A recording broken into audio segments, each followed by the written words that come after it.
Pada zaman dahulu, di sebuah desa di daerah Jawa Tengah, hidup seorang pemuda bernama Jaka Tarub.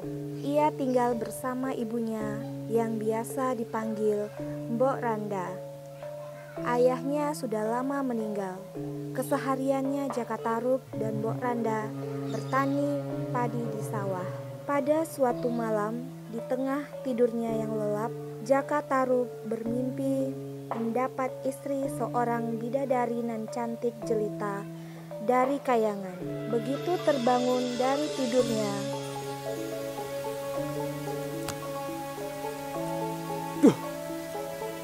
Mimpiku udah banget. Apakah benar itu tadi mimpi? Ketemu banyak sekali gadis cantik. Jadi kepikiran aku. Aku harus keluar aja lah. Coba, siapa tahu dapat inspirasi.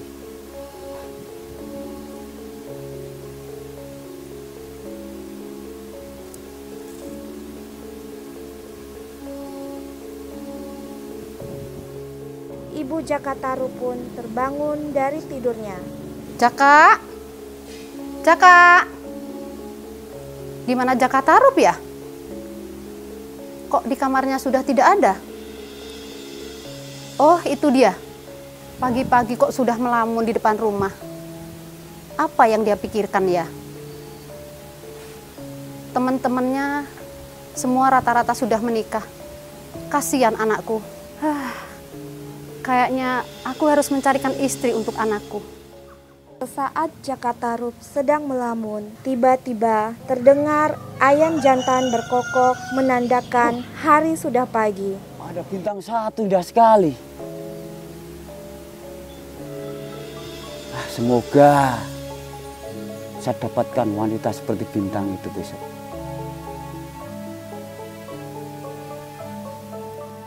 Siang hari ketika Mbok Randa sedang berada di sawah, tiba-tiba datang Pak Ranu, pemilik sawah sebelah menghampirinya.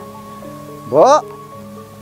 Ya Pak Ranu, ada apa? Iya Mbok, ini Mbok, mengapa anakmu sampai saat ini belum menikah juga? Embuhlah Pak Ranu. Ada apa Pak Ranu menanyakan hal itu? Tidak apa-apa Mbok. Maksud saya mau menjodohkan anakmu dengan anakku Laraswati. Hah? Baik Pak Ranu, saya setuju. Tapi baiknya kita tanyakan pada anak kita dulu masing-masing Pak Ranu ya. Betul juga apa yang dikatakan Bu Ronda. Alangkah baiknya kita tanyakan dulu ke anak kita masing-masing. Benar, ya baik Pak Ranu. Hari berganti hari, Mbok Randa belum juga menemukan waktu yang tepat untuk membicarakan rencana perjodohan Jaka Tarub dan Laras. Ia takut Jaka Tarub tersinggung. Mungkin juga Jaka Tarub telah memiliki calon istri yang belum dikenalkan padanya. Iya, Lama-kelamaan, hati-hati ya nak. Mbok Randa lupa akan niatnya semula.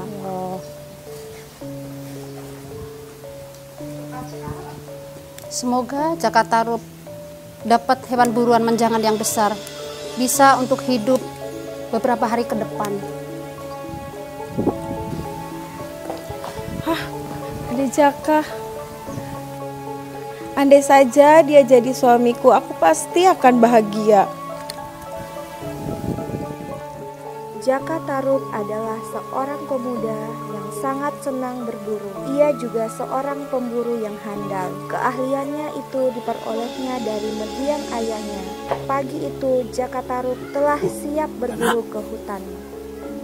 Tak lama kemudian di tengah hutan, Jaka Tarub berhasil memanah seekor menjangan. Hatinya senang, namun sayang, seekor harimau menyerangnya.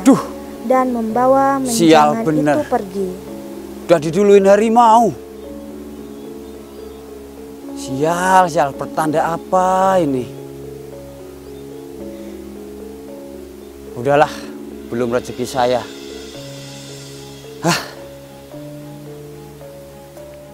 Nasib sial belum mau meninggalkan Jakatarup. Udah Setelah sore. berjalan dan menunggu beberapa Buruan kali. satu pun belum saya dapatkan. Kira-kira saya pulang ini si mbokku mengerti enggak ya? Semoga si mbok mengerti. Kalau memang belum dapat rezeki saya berburu hari ini. Udahlah. Pulang aja, udah lapar juga. Ketika Jakatarup mulai memasuki Ada desanya, apa di rumah ini ramai orang? Jakatarup jalan buru-buru tertegun lagi ke rumah. memandang rumahnya yang sudah nampak Kenapa dari ya? kejauhan. Udahlah, Jakatarup perutku udah mulai lapar. tidak enak hati. Ia segera saya pulang. berlari menuju rumahnya. Orang-orang terkejut dan menoleh ke arahnya. Mbok! Sabar nak. Mbok! Ya sabar nak. Sabar ya. kenapa, Pak? Ya sabar aja, kita masuk dulu ya nak. Ya sabar ya. Mata Jakatarup langsung tertuju pada sesosok tubuh yang terpujur kaku Sabar, di Tole. atas dipan di ruang tengah. Beberapa detik Yo kemudian, sabar. Jakatarup menyadari kalau ibunya telah meninggal. Jakatarup tak sanggup menahan air mata. Inilah bukti atas firasat yang dirasakan sejak pagi. Jakatarup tak sanggup berbuat apa-apa. Ia hanya termenung memandang wajah ibunya. Cerita Pak Ranu bahwa istrinya yang menemukan Mbok Randa telah meninggal dunia dalam tidurnya tadi pagi tak dihiraukan. Ia merenungi nasibnya yang kini sebatang kara. Jakatarup juga menyesal belum memenuhi keinginan ibunya melihat ia berumah tangga dan meminang cucu. Tapi semua tinggal kenangan. Kini ibunya telah beristirahat dengan tenang. Ah, hari ini begitu bersinar. Matahari sangat cerah. Sepertinya tadi aku bermimpi, pori-poriku seperti tusuk air, rasanya sibuk sekali. Ah, kowe iki iso ae, Mbak.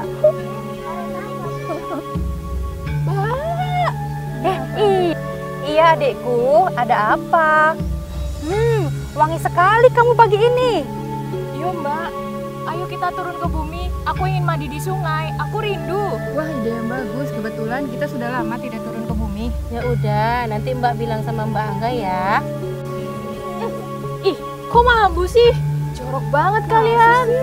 Nanti ibu marah loh kalau kalian belum mandi. Emang kita mau kemana Mbak? Kita kan mau turun ke bumi, kita mau mandi di sungai. Oh, rasanya menusuk dadaku, dinginnya merapat dadaku rasanya. Ah, kowe iki lebay tenan. Biarin aja. Ngapain ya itu ya? Ngapain sih, Kak? Mbak ngapain, Mbak? Mbak, adik bidadari mau turun ke bumi. Mereka mau mandi di sungai. Iya Mbak, ayo kita turun ke bumi yuk. Ayo Mbak. Kami semua udah rindu pengen mandi sungai. Oh, tunggu sebentar. Mbak ngomong dulu ya sama ayah.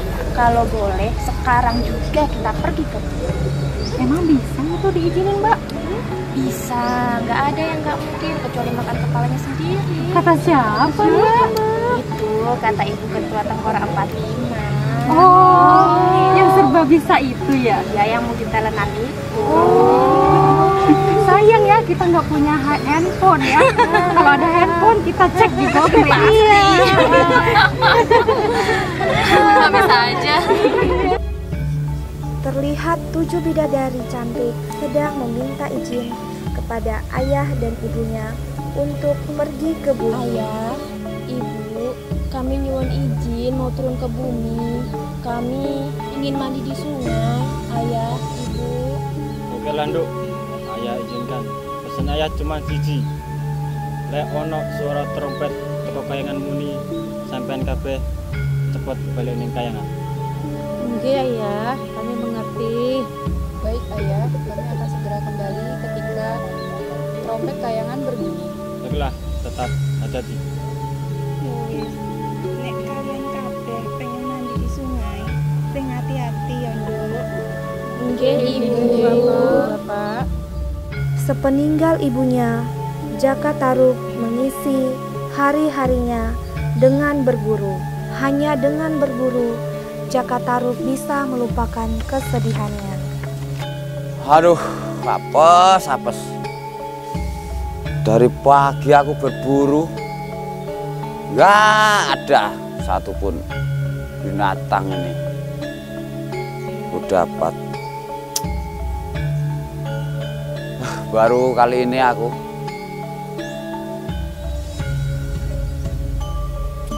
haus banget ini. Kayaknya aku harus cari air dulu buat minum.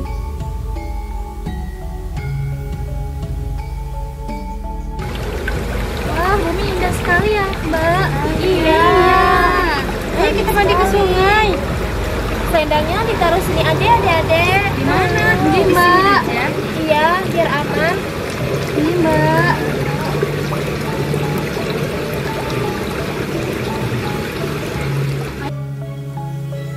Wah, ada air Toyawening. Pas banget ini. Kok kayak kedengar wanita sedang bermain-main. Ini bener apa enggak? Mungkin firasatku saja. Mana mungkin di tengah hutan belantara kayak gini ada wanita. Udahlah, saya ambil air aja.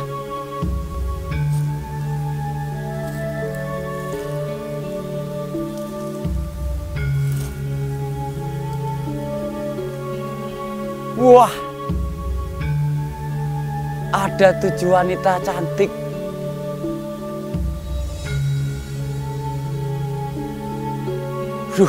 Jantungku deguk. Apa benar nih yang dinamakan 7 bidadari dari Kayangan? Semua wajahnya cantik-cantik sekali. Andai saja satu dari mereka bisa menjadi istriku, betapa indahnya dunia ini. Nah, itu 7 selendang itu pasti punya mereka. Kalau saya ambil satu, pasti di antara mereka tidak dapat kembali ke Kayangan. Itu nanti pasti dia mau menjadi istriku. Ya, saya ambil aja. Dengan hati-hati, Jaka Tarub berjalan menghampiri tumpukan selendang itu. Ia berjalan sangat perlahan. Jika para bidadari itu menyadari kehadirannya, tentu semua rencananya akan buyar. Jaka Tarub memilih selendang berwarna kuning. Setelah berhasil, Jaka Tarub buru-buru menyelinap ke balik semak-semak. Dinda, ini trompet sudah aku bunyikan, tapi kenapa mereka kok belum pada kembali? Sabar, Kanda. Mungkin anak-anak sedang dalam perjalanan pulang. Baiklah, kita tunggu kedatangan mereka di sini. Iya, Kanda. Ayo, selendangku. Ini selendangku. Ini selendangku kok di sini? Kok bisa di sini? Iya, kok bisa di sini sih? Selendangku di mana, Mbak? Selendangku di ya, Mbak. Nggak ada ya, Mbak? Nggak ada. Ayo kita cari yuk. Di mana ya? Selendang adik kamu lah. Tadi di sini loh, Mbak. Iya toh, Ki. Kok keting aku. Padahal selendang adik Nawangwulan kan ada di sampingku tadi. Iya, Mbak. Aku juga sudah mencari selendang adik Nawangwulan kemana-mana, tapi tidak kunjung kutemukan. Iya, Mbak. Aku sudah mencarinya. Apa yang harus kita lakukan? Kita tidak bisa terus-terusan ada di bumi ini. Sepertinya takdir kamu harus ada di bumi ini, adikku. Tapi Mbak, bagaimana jangan aku di sini, Mbak?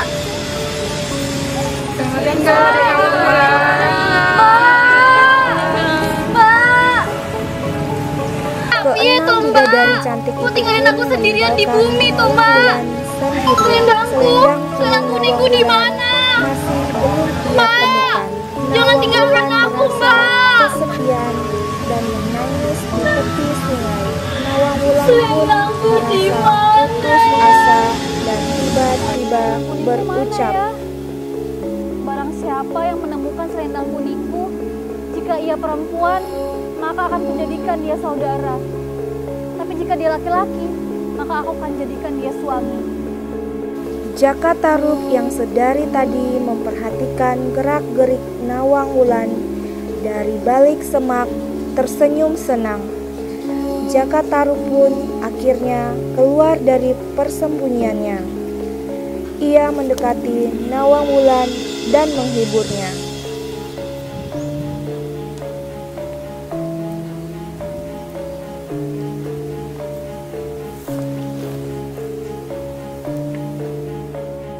Mengapa Adinda menangis? Aku mencari selendang kuningku. Jika tidak kutemukan, maka aku tidak bisa pulang ke Kayangan. Kayangan? Jadi Adinda ini seorang bidadari? Iya. Nama Adinda siapa? Namaku Nawang Wulan. Nama yang begitu cantik. Namaku Jaka Tarub.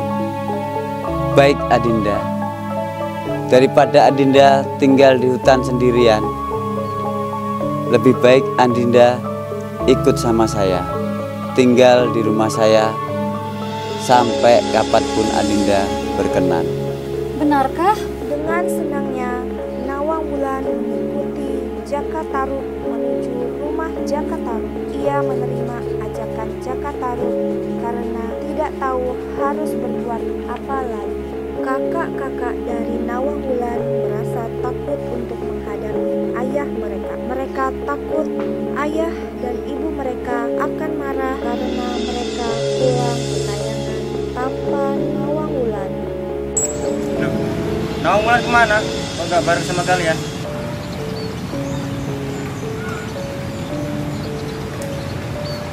Jawab, Bu. Kemana dia? Kenapa kalian pulang tanpa adik kalian? Adik Nawang Wulan tidak bisa kembali ke Kayangan. Selendangnya hilang, Ayah. Apa? Hilang? Kok bisa hilang itu gimana? Iya, Ayah. Selendang adik Nawang Wulan tidak ditemukan. Ayah kecewa sama kalian semua, tidak bisa menjaga adik kalian dengan benar. Maafkan kami. Bukan salah mereka. Mungkin sudah nasib Nawang Wulan tinggal di sini.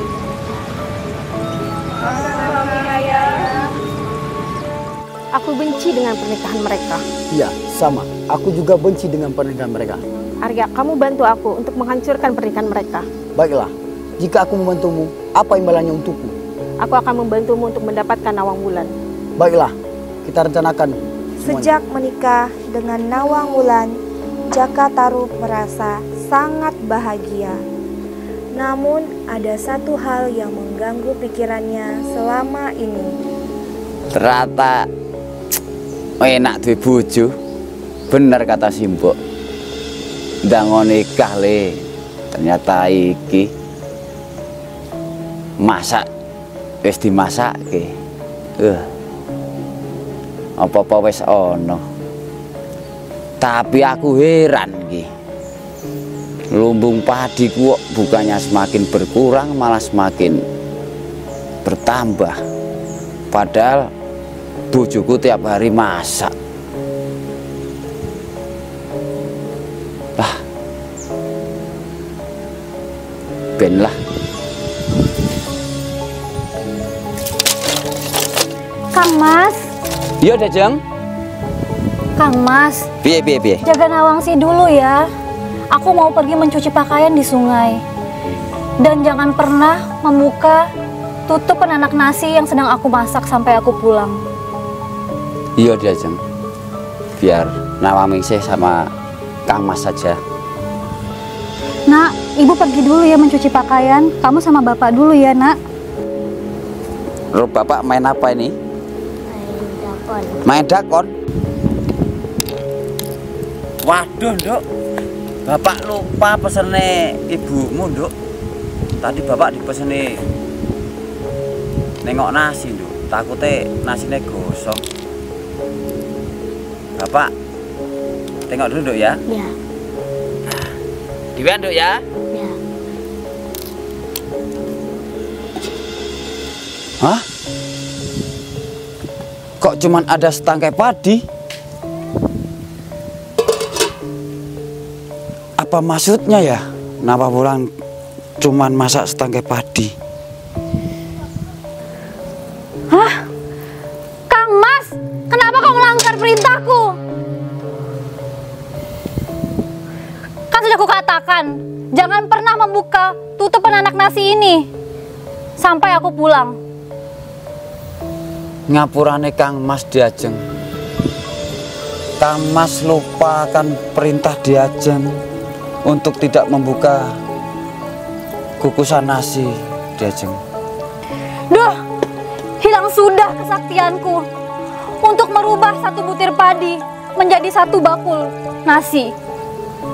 Sekarang kau siapkan lesung untukku. Siap Diajeng, Kang Mas laksanakan Diajeng. Hah?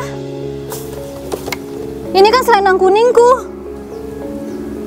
Pasti ini perbuatan Jaka Tarub telah mencuri dan menyembunyikan selendangku. Tak kusangka dia telah mengkhianatiku selama ini. Aku rindu saudara-saudaraku di Kayangan.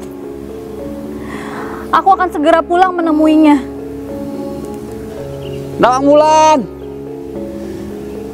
di mana kamu? Hari sudah mulai petang. Nawangwulan, Nawangse, di mana Nawangwulan sama Nawangse ini? Ibu. Iya nak, jangan kaget. Ibu adalah bidadari nak. Kamu sedang apa nak? Sedang bermain kelapa ya? Nawangwulan,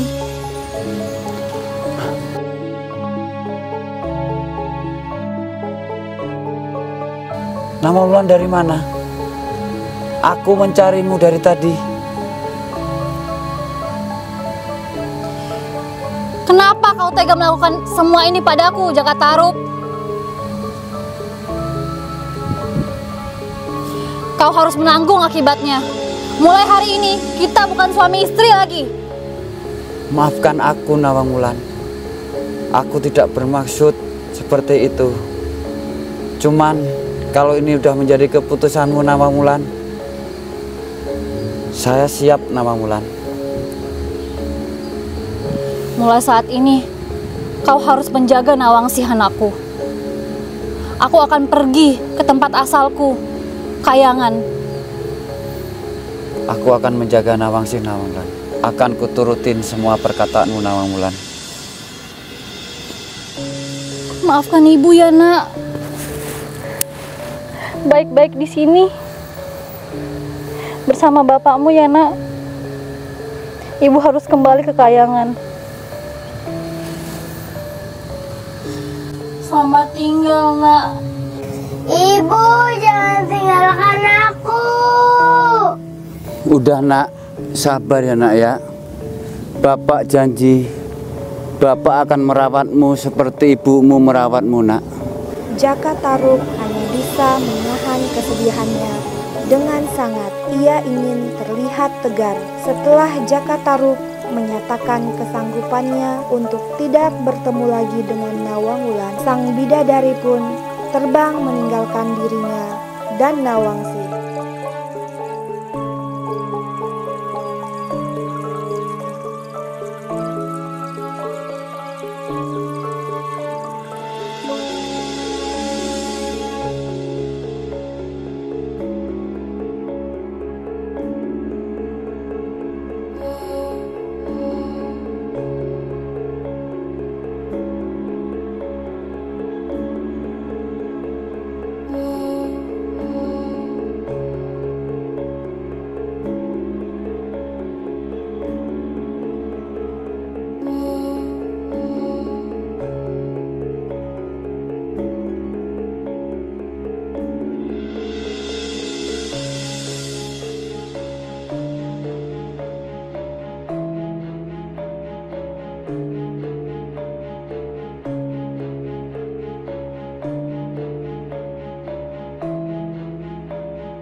Tuhan.